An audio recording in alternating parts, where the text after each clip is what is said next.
सत्सङ्गत्वे निस्सङ्गत्वं निस्सङ्गत्वे निर्मोहत्वं निर्मोहत्वे निश्चलतत्वं निश्चलतत्वे जीवन्मुक्तिः पुनरपि जननं पुनरपि मरणं पुनरपि जननी जठरे शयनम् इह संसारे बहुदुस्तारे कृपया पारे पाहि मुरा கவீந்திராணாம் கமலவன பாலாதபருதிம். அம்பாளை எப்படி தியானம் பண்ணணும்?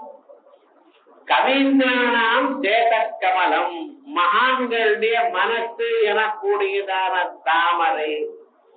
அதற்குள் அந்த தாமர வனத்தை பாலாதபருதிம் அதை மலரும்படி பண்ணக்கூடியதான உதய சூரியன் போல், அப்பொழுது உதிக்கும் சூரியன் போல் இந்த அம்பாளை எப்படி பண்ணணும்? அருணாம், எங்கும் சிவந்ததான ஒரு நிலையாக இருக்கும் என்று தாங்கள் தியானம் பண்ணணும். அம்பாளுடைய தியானம் எப்படி? முன்னால எப்படி சொன்னேன், வெளவெளையில் இருக்கணும் தியானம் பண்ணினேன், அது போன ஸ்லோகத்துல. இப்பொழுது சிவந்ததாக இருக்கணும் அப்படிங்கிற தியானம் சொல்றது. கவீந்திராணாம் கமல வனபாலம் கஜந்தே ஏ சந்தா. நல்லவர்கள், மகான்கள், உபாசகர்கள் அவ என்ன பண்றாங்க? கத்திசிதே அருணாமே பவதி, தங்களை சிறந்ததாக தியானம் பண்ணிட்டு இருக்கா. எப்பொழுதும் சிவப்பான நிறத்தில் இருக்கிறதாக தியானம் பண்ணிட்டு இருக்கா. சிறந்ததான ஒரு வஸ்திரம், சரீரமும் சிவப்பு, உலகம் முழுக்க சிவப்பாக இருந்து கொண்டு அதுக்குள்ள அம்பாள் இருக்கா போதும். அப்படி தியானம் பண்ணணும். அருண கிரண ஜாலைகி அஞ்சிதாசாவகாசா. அருண கிரணங்கள்னால் காலமே எழுந்ததுமே அந்த சூரியனுடைய கிரணங்கள் சிவப்பாக இருந்து கொண்டு உலகம் முழுக்க எப்படி வியாபித்திருக்கோ அப்படி வியாபித்திருக்கா போல தியானம் பண்ணணும். உலகம் முழுக்க சிவந்ததாக தியானம் பண்ணுங்க. பஜந்தே ஏ சந்தா கதிசித் அருணாமேவ பவதி விரிஞ்சு பிரேயஸ்யாஹ. இப்படி யார் பண்றாளோ பவதி தங்களை விரிஞ்சு பிரேயஸ்யாஹ கருணதர சுங்காரலஹரி, இவாளுக்கு கிடைக்க கூடியதான பலம் விரிஞ்சு பிரேயஸ்யாஹ. விரிஞ்சின்னா பிரம்மதேவர். இந்த விரிஞ்சி சப்தம் விரிஞ்ச சப்தம் ரெண்டு இருக்கு. முதல்ல சொல்றேன், முதல் ஸ்லோகத்தை சொல்லும் பொழுது அந்த விரிஞ்சான அகாராந்த சப்தமும் இருக்கு, விரிஞ்சின்னு இக்காராந்த சப்தமா இருக்கு. விரிஞ்சு பிரேயஸ்யா, அந்த பிரம்மதேவருடைய பிரேயசியான சரஸ்வதி தேவி அவளுடைய தருணதர சுங்கார லஹரி கபீராபிஹி பாக்பிஹி, தாருண்யத்தோடு இருக்கக்கூடியதான சுங்கார லஹரி கபீராபி, சுங்கார ரசத்தை அதிகமாக இருக்கக்கூடியதான கபீராபிஹி வாக்பிஹி, கடினமான வாக்குகள்னால விதகதி ததாம்ரஜனமமி, நல்லவர்களுடைய மனசை கவரும்படி பேச தொடங்குகிறார். அந்த வார்த்தைகள் எப்படி இருக்க? அதி மிருதுவாகவும் இருக்க, ரொம்ப கம்பீரமாகவும் இருக்கு. பாஷ்யக்காரர்களுடைய பாஷ்யம் மாதிரி. சூத்திர பாஷ்யம் நான் வாசிச்சுட்டேன்னு சொல்லலாம். அது வெறும் வாசிச்சா புரியாத சம்ஸ்கிருதம் சுலபமான ஒரு சம்ஸ்கிருதம் தான். ஆனா நான் 1000 தரம் வாசிச்சிருக்கேன்னு அவர்தான். இன்னொரு தரம் வாசிச்சா புதுசான அர்த்தம் புரியும். அதுல அப்படி இருக்குன்னு அவ்வளவு சுலபம் இல்லை. நியாயமர்த்த பிரத்யக்ஷ கோச்சரா, இது பிரத்யக்ஷத்தினால தெரியாது. ரூபாத்திய பாவாந்தி நியாயமர்த்தம் பிரத்யக்ஷ கோச்சர லிங்காத்திய பாவாத்திய நானுமானாதீனா. இந்த பிரம்மம் பிரத்யக்ஷத்தினால அறிய முடியாது, பிரம்மத்தை அனுமானத்தினால அறிய முடியாது. சாஸ்திரத்தினாலதான் சுலபமா தானே இருக்கு. அதற்குள்ள எத்தனை விஷயமா இருக்கு. பிரத்யக்ஷத்தினால ஏன் அறிய முடியாது, இதனால ஏன் அறிய முடியாது, ஒவ்வொன்றுக்கும் ஹேத்துக்கள் சொல்லிக்கொண்டே இருந்தோம். ஏன்னா அந்த பாட்டுக்கு போயிட்டே இருக்கோம். அப்படி அர்த்தம் அதிகமாக இருக்கக்கூடியதான சுலபமான சொற்கள்னால சொல்லுவேன்.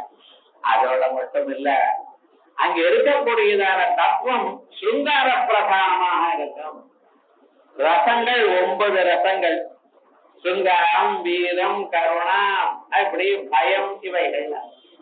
இந்த ரசங்களை எல்லாம் நமக்கு சொல்லி கொடுத்தது பரதநாட்டிய சாஸ்திரத்துல. அந்த சாஸ்திரத்துல அவன் என்ன சொல்லியிருக்காரு, வெறுமன ரசத்தை சொல்றது மட்டும் இல்லாம அந்த ரசத்தை எப்படி எனாக்ட் பண்றது, அந்த ரசத்தை எப்படி மற்றவர்களுக்கு அதை காண்பிக்கிறது, இவைகள்லாம் இந்த பரதன் சொல்லியிருக்காரு. அதுல சுங்கார ரசம் எல்லா ரசத்தோட மூல ரசம், ஆரம்பமான ஒரு ரசம். இதான் பிரகிருதி. இதிலிருந்து வந்ததான ரசங்கள்லாம் மற்றவைகள்லாம். அதுல பவபூதி என்கிற ஒரு கதையில அவர் மட்டும் கருண ரச பிரதானமா எழுதுண்டார். ராமனுடைய சரித்திரம் தான் எழுதுண்டார். ராமனுடைய சரித்திரமானது அழகாக காளிதாசனம் பண்ணினா ரகவம்சத்துல சுங்கார ரச பிரதானமாக. பவபூதி அதே கிரந்தத்தை தான் உத்தர ராமச்சரித்திரம் எழுதுண்டார், கருண ரசமாக அழுத. நீங்க உத்தர ராமச்சரித்திரம் நாடகம் படிக்கலையானால் ஒரு தரமாவது கண்ணால ஜலம் விடணும். அப்படி எழுதிட்டார். இருக்கிறது அதே விஷயம் தான் சொல்றார். ஆனா என்னடா அது கண்ணால ஜலம் வரணும் அப்படி அழ வைத்து விட்டாரு எல்லா விஷயம். என்னடா அது ஒரு ரசம், அதையும் விசேஷமாக சொல்வோம் அப்படின்னார். அதே விதமாக மாலதி மாதவம்னு ஒரு கிரந்தம், சுங்கார பிரதானம், நாடகங்களை சொல்ல. இப்படி இருந்தாலும் ஒவ்வொன்றும் வேணி சம்ஹாரம்னு ஒரு நாடகம். அது என்னன்னா வீரவசம். ஒவ்வொரு இதுலையும் ஒரு அபிப்பிராயத்தை விசேஷமாக சொல்லக்கூடியது. ஆனா எல்லா ரசத்துக்கும் மூல ரசமாக இருக்கக்கூடியது சுங்கார ரசம். அந்த சுங்கார ரசத்துல விசேஷமாக காளிதாசனுக்கு ஒரு கௌரவம் ஜாஸ்தி. அந்த காளிதாசன் எப்படி அம்பாளுடைய ஒரு அனுகிரகத்தினால சுங்கார ரச பிரதானமாக ரொம்ப கடினமான விஷயங்களையும் எடுத்து சொன்னாரோ அதே போலயே இவரும் சொல்ல முடியும். அப்படிப்பட்டதான நிலை இவர் அடையலாம் அப்படின்னு சொல்றது. கவீந்திரானாம் கமல பாலாதபருவ கமலவன பாலாதபருச்சிம் பஜந்தே கதிச்சித் அருணாமேவ பவதீம். ஆயல் அம்பாள் எப்படி எங்க தியானம் பண்ணும், இந்த பிரயோகத்துல ஹிருதயத்துல தியானம் பண்ணணும். அம்பால சிவந்ததாக, சிவப்பான வஸ்திரம், உலகம் முழுக்க சிவந்ததான ஒரு நிறம், அதை கூட அம்பாள் சிவப்பாக இருக்கிறதாக அப்படி தியானம் பண்ணணும். அருணாட்சியாம் பகவதீம் அருணாபாம் விஜிந்தயே பாகாங்குஜதராம் தேவீம் தனுர்பாணகராம் சிவாம் வரதாபயஹஸ்தாந்த புத்துகாட்சத்ரகன்விதாம் அஷ்டபாஹும் திருநயனாம் கேலந்தீம் அமிர்தாம்புதௌ. அமிர்தாம்புதௌ, அமிர்த சமுத்திரத்துல அம்பாள் தியானம் பண்ணிட்டு இருக்கா போல. சிவந்ததான நிறம், உலகம் முழுக்க தன்னுடைய காந்தியினால சிவப்பாக ஆக்கி கொண்டிருக்கா. சமுதிரத்துக்குள்ள தோழிகளோட விளையாடிட்டு இருக்க. அம்பாளுக்கு 8 கைகள் இருக்கு. ஒரு கையில பாசம், ஒரு கையில அங்குசம், ஒரு கையில புஷ்பபானம், ஒரு கையில கரும்பு வில்லு, ஒரு கையில வரத முத்திரை, ஒரு கையில அபய முத்திரை, ஒரு கையில புஸ்தகம், ஒரு கையில ஸ்படிக மாலை. 8 கையிலையும் இப்படி யாரு தியானம் பண்ணுவானோ அட்டபாஹம் திருநயனாம் கேலந்தீம் அமிர்தாம் அமிர்தாம் சகரோத்யேவ சுங்கார ரசாஸ்வாதனலம் பட்டான் சபாகர சதா சர்வான் சாதகேந்திர சபாஸ்தலே அப்படின்னு தந்திரம் சொல்றது. இப்படி யார் அம்பாள தியானம் பண்ணிட்டு இருக்காளோ சபைக்குள்ள அவ வந்து நின்னாலே வரும், எல்லோருக்கும் ஒரு ஆனந்தத்தை கொடுக்கக்கூடியதான நிலையில அவளுக்கு வரும். எவ்வளவு கஷ்டமான விஷயமா இருந்தாலும் சுலபமாக அவ மனசுல பூத்து கொண்டு பூத்து சந்தோஷத்தை அவ அடையும்படி மனுஷியாளுக்கு ஒரு க்ஷேமம் ஏற்படக்கூடியதான நிலை அவளுக்கு வரும் அப்படின்னு சொல்றோம். இத விசேஷமாக இந்த ஒரு ஸ்லோகத்துல சொல்றது. இத நாம வேத ஞானம், வேதார்த்த ஞானம் இவைகள்லாம் வரதுக்கு இந்த ஸ்லோகத்தை சொல்லி தேனை நைவேத்தியம் பண்ணினா போதும். வேற இதை விட வேற என்ன அறிவு? மனுஷியாளுடைய ஞானமே வேதங்கள் சொல்லும் பொழுது வே வித்யே வேதிதவ்யே இதிஹஸ்மயத் பிரம்மவிதோ வதந்தி உபனிஷத்துல சொல்லும் பொழுது 2 வித்யைகளை நாங்கள் அறிந்து கொள்ளணும் அப்படின்னு சொல்றோம். அந்த 2 வித்யைகள்ல பராஜைவா பராஜா, பராவித்யான்னு ஒண்ணு, அபராவித்யா. அது என்னது அப்படின்னு கேட்கும் பொழுது தத்ர அபரா, அபராவித்யன்னா ருக்வேத, யஜுர்வேத, சாமவேத, அதர்வாஞ்சருத, கிருஷ்ணா கல்பம், வியாகரணம், நிருக்தம், சந்தோ, ஜோதிஷமிதி.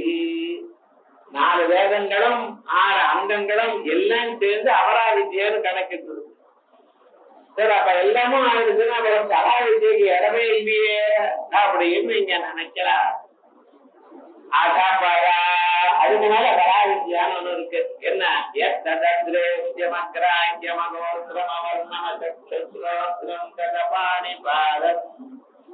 வாக்கால சொல்ல முடியாது, கையால குடித்து கொள்ள முடியாது, அப்படிப்பட்டதான தத்துவம். அது எப்படி நீங்க அறிய முடியும்? அதற்கு தகுந்ததான அகண்டாகாரமான ஒரு விருத்தி வருகிறது. வெறுநாட்கள் தாங்கள் தியானம் பண்ணி கொண்டிருந்தலையானால், வேதாந்த வாக்கியங்களை மனனம் பண்ணி கொண்டிருந்தலையானால், ஒரு நாளைக்கு அம்பாளுடைய திவ்யானுகிரகத்தினால் உங்களுக்கே ஒரு எண்ணம் தோணும். அந்த எண்ணத்துல அந்த பிரம்ம தத்துவம் தானா ஒழிக்கும், தானா பிரகாசிக்கும். அதை நீங்க முயற்சி பண்றதில்லை. நீங்க பண்ணக்கூடியதான முயற்சி வேதத்தையும் வேதாந்தத்தையும் வேத விசாரத்தையும் சிரவண மன நித்தியாசங்களும் பண்ண வேண்டியது. ஆச்சாரியனுடைய அனுகிரகத்தோட பண்ணி கொண்டே இருக்க வேண்டியது. ஒரு நாளைக்கு தானா அது தானா தோணுமா? அதான் ஆகாபாரா. இந்த பராங்கிறது பராசக்தி. இந்த பரான்னு சொன்னமோ இல்லையா, உபரிசத்துல பராங்கிறது அந்த பராசக்தி வடிவம். அதனாலதான் இந்த அகண்டாகார விருத்தி ஏற்படுகிறது. அந்த விருத்தி நமக்கு ஏற்படணுமேயானால் நமக்கு இப்படிப்பட்டதான தியானம் தேவையா இருக்கு. ஏன்னா அனுகிரகம் வேணுமோ இல்லையோ, நம்மளுடைய மனசுல என்ன பாவம் இருக்கு தெரியாது, தெரியாமல் எப்பவோ பாபம் பண்ணியிருக்கோம். அந்த பாபமானது நம்ம மனசுக்குள்ள அப்படியே கடந்து இருக்கு. அந்த பாபமானது நமக்கு நல்ல வழியில வரும் பொழுது தடுக்கிறது. வர விடாம, நம்ம கேட்க விடாம, கேட்டாலும் புரிய விடாம தடுக்கிறது. எத்தனை பேர் நல்ல தத்துவத்தை சொல்றாங்க, கேட்கிறாரோ, கேட்க முடியறதோ, அல்லது கேட்கறதுக்கு நம்ம போனோமையான அன்னைக்கு சரியான தூக்கம் வருது. கிளாஸ போய் உட்கார்ந்து என்னமா தூக்கம் சொல்றது தெரியுமோ. சரி, அப்படியே நம்ம ஏதோ அட்ஜஸ்ட்மெண்ட் தூங்காம இருந்தாலும் பக்கத்துல ஏதோ ஒண்ணு வருது, அங்கே இங்கே டிஸ்டர்பன்ஸ் வந்து அதை பார்க்கணும். எது சூட்சமான அம்சமோ அதை மட்டும் நமக்கு தெரியல. சொன்ன கதையெல்லாம் நல்லா புரியுது. இது மனசுல நிற்கிறதே தவிர தத்துவம் புரியல. காரணம் அதான் இப்படிப்பட்டதான ஒரு பிராரத்தம் நமக்கு இருக்குமே, அதை போக்குறதுக்கு இதுதான் வழி, அதிருஷ்டமான ஒரு வழி. இப்படி இருந்தால்தான் நமக்கு அந்த உயர்ந்ததான ஒரு தத்துவம் நமக்கு நன்றாக புரியும். அந்த தத்துவமானது சத்திய அப்பப்ப எடுத்து சொல்லக்கூடியதான ஒரு பிரதிபை ஏற்படும். மனுஷனுடைய சரீரத்துல மனசுல 2 விதமான எண்ணங்கள் உண்டு. ஒண்ணு மேகா சக்தின்னு பேரு. இது 1000கணக்கான பக்கங்கள் இருந்த போதிலும் அதை எல்லாவற்றையும் மனசுல வாங்கி கொண்டு அப்படியே நிறுத்தி வைக்கிறான். நம்ம எப்ப கேட்டாலும் டக்குன்னு எடுத்து சொல்றோம் சார். கம்ப்யூட்டர்ல ஸ்கேன் பண்றாங்க, ஸ்கேன் பண்ணி டக்குன்னு எந்த கேள்வி கேட்டாலும் இதோ இந்த இடத்துல வேதத்துல இருக்கு, இந்த உபநிஷத்துல இருக்கு, இந்த தந்திரத்துல இருக்கு அப்படின்னு சொல்றான். பார்த்தா இதுக்கு மேகா சக்தி இது வேணும், ரிட்டன்டிவ் கெப்பாசிட்டி. அது எப்படி? இன்னொன்னு, நீங்க கேட்டதுமே டக்குன்னு அப்ப அந்த சமயத்துக்கு அந்த ஸ்பாரதி மொமெண்டம் சொல்ற பார்த்தா அதுக்கு பிரதிபா சக்தி. சில ஸ்திரீகள் கூட பிரதிபான்னு பேர் வச்சுக்கிறார். பிரதிபான பிரசன்ஸ் ஆஃப் மைண்ட்னு அர்த்தம். அந்த சமயத்துல அதை அப்படி சொல்லக்கூடியது. ஆனா இந்த ரெண்டுல எது வசதினா மேதா சக்தி தான் வசதிங்கிற. ஏன்னா பிரமாண புரஸ்தரமாக இருக்கு. சார் நீங்க சொல்றத இது எங்க இருக்குன்னு கேட்கலாம், அதே தோணித்து சொல்றேன்னு சரியா வருது நம்ம மந்தத்துல. நீங்க எதை சொன்னாலும் அதுக்கு ஒரு அத்தாரிட்டி சொல்லணும். அந்த அத்தாரிட்டியோட சொல்லக்கூடியது இந்த மேதா. அதுக்கு மந்திரமானது மேதா தட்சிணாமூர்த்தி மந்திரம். இந்த பிரதிபா சக்தியை நமக்கு கொடுக்கக்கூடியதான மந்திரம் ஹயக்ரீவ மந்திரம். ஹயக்ரீவ மந்திரத்தை ரொம்ப பேர் அனுஷ்டானம் பண்ணியிருக்கா. அவளுக்கும் இந்த பிரதிபையானது உண்டாது. அப்படிப்பட்டதான பிரதிபையும் அவளோட கூடியதான இந்த மேதையும் ரெண்டும் கொடுக்கணுமே. ஆனால் இந்த ஸ்லோகம் கவீந்திராணாம் சேத கமலவன பராதபடுஜம் பஜந்தே ஏசந்தா கதிச்சிதேவ கதிச்சித் அருணாமேவ பவதீம். கதிச்சித் யாரோ சில பேருக்குத்தான் வருது, எல்லோருக்கும் வராது. எப்படி தருணதர சுங்காரலஹரி கபீராபிர்வாக்பி விதததி ததாம் ரஞ்சனமமி. இது விசேஷமாக சொல்லும் பொழுது காளிதாசாதி கிரந்தங்கள மகான்கள்லாம் இப்படிப்பட்டதான பிரயோகத்தை அனுஷ்டானம் பண்ணி அதனால்தான் வந்தது அப்படிங்கிறது. காளிதாசனுடைய சரித்திரம் அதை நம்ம பார்த்தோமையானால், ஒரு ஊர்ல ஒரு ராணி இருந்தா, ஒரு ராஜாவுடைய பொண்ணு. அவளுக்கு ரொம்ப கர்வமா இருந்தாலும் எல்லா சாஸ்திரமும் வாசிச்சதுனால இந்த கர்வத்தை குறைக்கணுங்கிறதுக்காக மந்திரிகள்லாம் பிளான் பண்ணி அவளுக்கு கல்யாணம் கேட்கும் பொழுது, அவளே எனக்கு ரொம்ப புத்திசாலியா இருந்தா நான் டெஸ்ட் பண்ணிட்டு அப்புறம் தான் கல்யாணம் பண்ணி போயிருந்தோம். இப்படி எல்லாம் பண்ணினா நல்லதான். ஆனா என்ன, சில சமயத்துல அது விகட்டமா ஆயிடும். வேற பண்றது ஒண்ணும் தெரியல. இந்த மந்திரிகள் எல்லாம் என்ன பண்ணி இவளுக்கு சாதாரணமான மனுஷன் தான் கல்யாணம் பண்ணி கொடுக்கணும் என்று பிளான் பண்ணி, ரொம்ப டல்லா இருக்கிறோம் ஒரு மரத்துல ஏறி அந்த மரத்துல களை இருக்க அந்த பக்கம் உட்கார்ந்து களை எந்த பக்கம் வச்சுட்டு இருக்கான். அவன் இப்படி இருக்கான் பாருங்க. அந்த களை உடஞ்ச கீழே விழ மாட்டானோ அப்படிப்பட்டவன் அவனை கொடுத்து, ஓஹோ இவன் தான் அவனுக்கு சரியானவன் அப்படின்னு கொண்டு வந்து நிறுத்தினான். அவன் ஏதோ ஒன்று பேசினா அதெல்லாம் அவர் பேசுறதுதான் நான் ரொம்ப ரைட்டு அப்படின்னு. என்ன பண்றது, ராவணன்னு சொல்றாங்க, ராவணன்னு சொல்லணும். ஏன்டா இல்ல அதான் கரெக்டவர். ஏன்னா அவருக்கு ரெண்டு தம்பிகள் இருக்கா, கும்பகரணன் ஒருத்தன், விபீஷன் ஒருத்தன். ரெண்டு பேர்லயும் பகாரம் இருக்கோ இல்லையோ, அவர் ராவணனுடைய பகாரம் இருக்கணும், அதாவது ராவணன்னு சொன்னார். இப்படி அவன் கேட்டதும் தப்பு சொன்னதெல்லாம் ரைட்டுன்னு சொல்லி அவருக்கு கல்யாணம் பண்ணி கொடுத்து விட்டா. அதுக்கப்புறம் அந்த பொண்ணுக்கு தெரிஞ்சு போயிட்டு நம்மளை ஏமாத்தி விட்டாரு. இப்ப ஏமாத்தி விட்டான்னு தெரிஞ்சதுமே என்ன பண்ணினானா, ஒரு வார்த்தை சொல்லி அனுப்பிச்சாலாம், இனிமேல் அவனுக்கு இந்த ஜென்மாவ வராது, நீ ஒன்னே ஒண்ணுதான் அம்பாவை போய் தியானம் பண்ணு அப்படின்னு அனுப்பிச்சுட்டாங்க. நேரா காட்டிக்கு போயிட்டாரு. போனால் அம்பாவை தியானம் பண்ணிட்டே உட்கார்ந்து. ஏன்னா நம்ம வாழ்க்கையில எந்த சந்தர்ப்பத்துல எந்த வார்த்தை வேலை செய்யறதுன்னு சொல்ல முடியாது. எத்தனையோ ஒரு என்னென்னமோ சொல்லிட்டு இருப்பா, அது தெரியாது. ஆனா ஏதோ ஒரு வார்த்தை தான் அதை டக்குன்னு வேலை சொன்னதுமே அதே மாதிரி இவ சொன்னாலேன்ட்டு போய் தியானம் பண்ணினா. தியானம் பண்ணி அந்த அம்பாளானவர் அவருடைய அந்த காளிதாசனுடைய நாக்குல ஐங்கிற வாக்வாதினி மந்திரத்தை பீஜத்தை எழுதினாடா. எழுதினதுமே என்ன ஆயிடுதுன்னு அழகாக எனக்கு கவித்துவம் வந்துருக்கு. அந்த கவித்துவம் வந்த பிறகு அன்னைக்கு ஆத்துக்காரி சொன்னதான ஒரு வார்த்தை ஞாபகம், அஸ்திக்கு அஸ்தித்து வாகர்த்தான்னு கேட்டிருக்கேன். ஏதாவது ஒரு சொல்லும் பொருளும் தெரிந்து கொண்டது ஏதாவது ஒரு நல்ல வார்த்தை உனக்கு தெரியுமா வாழ்க்கையில அப்படின்னு கேட்டான். இத ஞாபகம் வச்சுட்டு இருக்கான். அதான் சில சமயத்துல சில பேர் பேசின பேச அது விஷமாவும் இருக்கலாம். ஆனா அந்த விஷமானது நம்ம மனசை விட்டு போகாது. இத வச்சு அப்படியே ஹிமாலயோ நாம நகாதிராஜா அப்படின்னு அஸ்திங்கிற பதத்தை வச்சுட்டு குமார சம்பவத்தை எழுதிட்டார். அதே போல கஷ்டித்துன்னு ஒரு பதம் இருந்தது பார்த்தா, அஸ்தி கஷ்டித்வாகத்தார். அதான் கத்திற்காந்தா விராகருணா அப்படின்னு மேகம் வந்துட்டு முடியும். வாகர்த்தாங்கிறதுனால வாகர்த்தா விவதம் வாகர்த்த பிரதிபத்தை அப்படின்னு ரகுவம்சத்தை எழுதிட்டார். இப்படி 3 காவியங்களை எழுதினார். உலகம் முழுக்க பிரசித்தமாயிருக்கு. இப்படி பிரசித்தமாயி இவரெல்லாம் வந்துட்டு இருக்காரு, அப்படி இருந்துட்டு இருக்காரு. ஆனா இந்த அம்மாவுக்கு மட்டும் மனசுல கவலை, என்னத்தான் இருந்தாலும் நம்ம பண்ணினது தப்பு. ஏன்னா சின்ன வயசு உடம்புல இளம் கஷ்டம், நான் ஒண்ணு நினைச்சோம் அது வேற விதமா ஆயிடுது. அதனால என்ன பண்ணிடணும்னா, என்னதான் இருந்தாலும் ஆட்டுக்கார வர சேர்த்துக்கலாமா அப்பா விட்டோமே அப்படின்னு கொஞ்ச நாள் ஆனா பரிணதம், அது மனசு கொஞ்ச நாள் ஆனா மாறிட்டு. முதல்ல அப்படித்தான் இருக்கும்.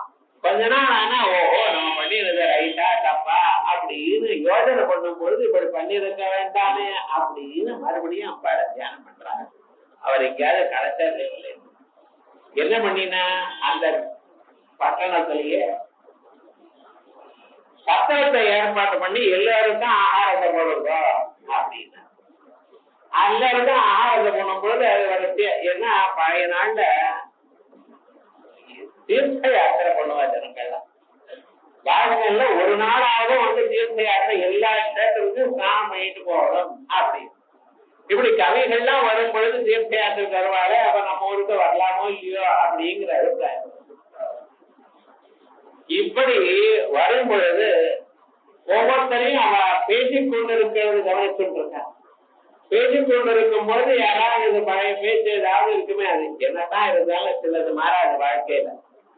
அவ பேசக்கூடியதான ஒரு நாக்கு, அந்த வார்த்தைகள் அதெல்லாம் போகாது. அது ஒவ்வொருத்தருக்கும் இண்டிவிஜுவல். அதனால என்ன பண்ண இது கவனிச்சிருக்கா.